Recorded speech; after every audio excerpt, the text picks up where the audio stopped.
ಜೀವಮಾನ ಸಾಧನೆ ಪ್ರಶಸ್ತಿ ಪ್ರತಿ ವರ್ಷ ಅವ್ರು ನನ್ನ ಹತ್ರ ಹೇಳ್ತಿದ್ರು. ಬಹುಶಃ ಈ ವರ್ಷ ನಾನ್ ಸೀನಿಯರಿಟಿ ಅಂತ ನನಗೆ ಸಿಗ್ಬೋದು, ಈ ವರ್ಷ ನನಗೆ ಸಿಗ್ಬೋದು ಕಣೋ. ಕೊನೆಗೂ ಅವ್ರ ಆಶಾವಾದಿಯಾಗಿ ಬದುಕಿ ಸತ್ರೆ ಹೊರತು ಕೊನೆಗೂ ಅವರ ಜೀವಮಾನ ಸಾಧನೆಯ ಪ್ರಶಸ್ತಿಯ ಕೊಡುವ ಅರ್ಹತೆ ಅಥವಾ ಯೋಗ್ಯತೆ ಅಥವಾ ಆ ಸಮಿತಿಗೆ ಸಿಕ್ಲಿಲ್ಲ ಅಂತ ನಾನು ಭಾವಿಸ್ತೇನೆ. ಮನೇನು ಕೊಟ್ಟಿದ್ದಾರೆ ಯಾರು ಒಂದಷ್ಟು ಜನಕ್ಕೆ. ಆ ಕಮಿಟಿ ಸದಸ್ಯರು ಯಾವ ಮಟ್ಟಕ್ಕೆ ಆಗಿರ್ತಾರೆ ಅಂದ್ರೆ ಬರುವಾಗಲೇ ಒಂದು ಚೀಟಿ ಇಟ್ಕೊಂಡ್ ಬರ್ತಾರಂತೆ, ಇವರೇ ರೀ ಜೀವಮಾನ ಸಾಧನೆ ಕೊಡಕ್ಕಾಗತ್ತ. ನಾನು ಇವ್ರ ಸಾಧನೆ ಏನು ವಾರ್ತಾ ಇಲಾಖೆ ಯಾಕೆ ಯೋಚನೆ ಮಾಡ್ತಿಲ್ಲ? ಪುಟ್ಟಣ್ಣ ಕಣಗಾಲ್ ಪ್ರಶಸ್ತಿಗೆ ಇಷ್ಟು ವರ್ಷ ಪ್ರಯತ್ನ ಪಟ್ಟು ಕೊನೆಗೂ ಅವ್ರು ಸಿಕ್ಕಿಲ್ಲ. ಇನ್ನು ಒಂದ್ ಹೇಳ್ತಾರೆ ಅವ್ರು ಜೀವಿತ ಅವಧಿಲ್ಲ ಇರೋರಿಗೆ ಮಾತ್ರ ಕೊಡೋದು, ಅವ್ರು ತೀರೋಗಿರೋದ್ರಿಂದ ಕೊಡಕ್ ಬರಲ್ಲ ಅಂತ ಇನ್ನೊಂದೇನೋ ಗೈಡ್ಲೈನ್ ಹಾಕತ್ತಾರೆ. ಈ ರೀತಿ ನಿರಂತರವಾಗಿ ವಂಚಿತರಾಗುವ ಅನೇಕ ನಿರ್ದೇಶಕರು ಇವತ್ತು ನಮ್ಮೊಟ್ಟಿಗಿದ್ದಾರೆ.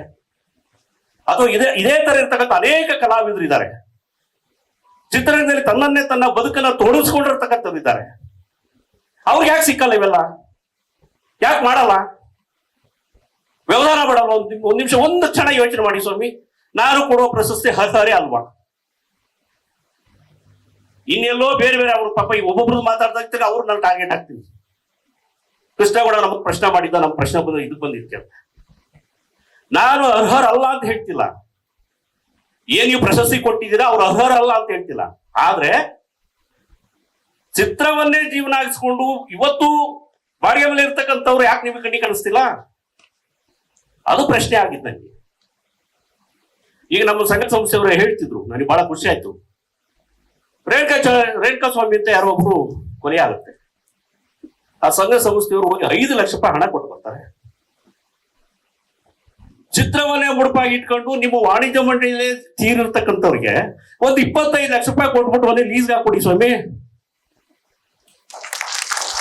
ಚಿತ್ರ ಕಲ್ಸನೇ ಅಲ್ಲ ಅವ್ರ ವ್ಯಕ್ತಿ. ಅವ್ರ ಮನೆ ಬಾಗಿಲು 5 ಲಕ್ಷ ಕೊಟ್ಟು ಬರ್ತೀರಿ. ಕೊನೆ ಉಸನ್ನ ನಿಮ್ಮ ಮಡಿಲಲ್ಲೇ ಬಿಟ್ಟಿದ್ದಾರೆ. ಅವ್ರಿಗೊಂದು ಬದುಕಿನ ಆಸರೆ ಆಗಿ ಇದು ತಾನೇ ನಾವು ಮಾಡ್ಬೇಕಾಗಿರೋದು. ದಯವಿಟ್ಟು ಈ ಕಡೆ ಹೆಚ್ಚಿನ ಗಮನ ಕೊಡ್ಲಿ. ಈ ತರದ ಬದುಕನ್ನ ದಯವಿಟ್ಟು ಸಂಘ ಸಂಸ್ಥೆಗಳು ಮಾಡ್ಲಿ. ನಮ್ಮ ಶೇಷಾದ್ರಿ ಅವರು ಒಂದು ಅದ್ಭುತವಾದ ಮಾತು ಹೇಳಿದ್ರು. ನಿರ್ದೇಶಕ ಸಂಘ ಇದೆ, ನಿರ್ದೇಶಕ ಸಂಘದಲ್ಲಿ ಈಗ ಇರ್ತಕ್ಕಂಥವ್ರು ಎಷ್ಟು ಜನ ಸದಸ್ಯರಾಗಿದ್ದಾರೆ ಅಂತ ಗೊತ್ತಿಲ್ಲ. ಅದು ಸತ್ಯ ಕೂಡ. ಫುಟ್ಬಾಲ್ದಲ್ಲಿತ್ತು ಅದು ಕೆಲವರ ಆಶೀರ್ವಾದದಿಂದ. ಅದೀಗ ಒಂದು ಈ ಮಟ್ಟದ ಒಂದು ಕಾರ್ಯಕ್ರಮ ಮಾಡೋ ಮಟ್ಟಿಗೆ ನಿಂತಿದೆ ಗಟ್ಟಿಯಾಗಿ ಅನ್ನೋದೇ ಸಂತೋಷ. ಆದ್ರೆ ಅದ್ರ ಜೊತೆ ನಾನು ಇನ್ನೊಂದು ಕಿವಿ ಮಾತು ಹೇಳಕ್ಕೆ ಇಷ್ಟಪಡ್ತೀನಿ. ನಾನೂ ಸೇರಿದಂತೆ, ನಮ್ಮ ವಾಣಿಜ್ಯ ಮಂಡಳಿಯೂ ಸೇರಿದಂತೆ, ಇದಕ್ಕಿಂತ ಮುಂಚೆ ಒಂದು ವಾಣಿಜ್ಯ ಮಂಡಳಿ ಒಂದು ಸಿದ್ಧಾಂತ ಅಥವಾ ವ್ಯವಸ್ಥೆನ ಮಾಡ್ಕೊಂಡಿತ್ತು. ಅವ್ರ ಹತ್ರ ಯಾರು ಸದಸ್ಯರಾಗ್ತಾರೆ ಅವರು ನಿರ್ಮಾಪಕ ಸಂಘದಲ್ಲೂ ಸದಸ್ಯರಾಗಲೇಬೇಕು ಅಂತಕ್ಕಂಥದ್ದು ಒಂದು ಸ್ವಯಂ ಘೋಷಿತ ಕಾನೂನು ಮಾಡ್ಕೊಂಡಿದ್ರು. ಹಾಗೆ ನಾನು ಸೇರಿದಂತೆ ಬೇರೆ ಬೇರೆ ವಾಣಿಜ್ಯ ಮಂಡಳಿಯೂ ಕೂಡ ಯಾರು ಇಲ್ಲಿ ನಿರ್ದೇಶಕರಾಗಿದ್ದಾರೆ, ಹೊಸ ನಿರ್ದೇಶಕನ, ಈಗ ಅವ್ರು ಹೊಸದಾಗಿ ಬರ್ತಿದಾನ, ಹಾಗೆ ನಿರ್ದೇಶಕ ಸಂಘಕ್ಕೆ ನಮಸ್ತೆ ನಿರ್ದೇಶಕ ಸಂಘದಲ್ಲಿ ಅವರು ಸದಸ್ಯತ್ವ ಪಡೆದಿದ್ದಾರ, ದಯವಿಟ್ಟು ಪಡೀರಿ ಅಂತ ನಿಮ್ದೊಂದು ಧ್ವನಿ ಅಲ್ಲಿ ಎತ್ತಿ. ಆಗ ಎಲ್ಲಾ ನಿರ್ದೇಶಕರು ಕೂಡ ಇಲ್ಲಿ ಸದಸ್ಯರಾಗ್ತಾರೆ. ಆಗ ಈ ರೀತಿಯಾದಂತ ಇದು ಅನೇಕ ಕಾರ್ಯಕ್ರಮಗಳಿಗೆ ಧ್ವನಿಗೂಡಿಸೋದು ಸಾಧ್ಯ ಆಗುತ್ತೆ. ಅಥವಾ ಅವ್ರಿಗೆ ಆರ್ಥಿಕವಾಗಿ ಅವರನ್ನ ನಾವ್ ಯಾಕೆ ಸಬಲೀಕರಿಸಬಹುದು ಅಂತಕ್ಕಂಥದ್ದು ಮಾತಾಡ್ಲಿಕ್ಕೆ ಸಾಧ್ಯ ಆಗುತ್ತೆ. ಇಷ್ಟು ಮಾತು ಮುಗಿಸಿ ಇನ್ನೇನು ನಾನು ಜಾಸ್ತಿ ಮಾತಾಡಿಸುತ್ತೀರ, ಅದಕ್ಕೆ ಇನ್ನೇನೋ ಒಂದಷ್ಟು ಆಯಾಮಗಳು ಹುಟ್ಕೊತವೆ.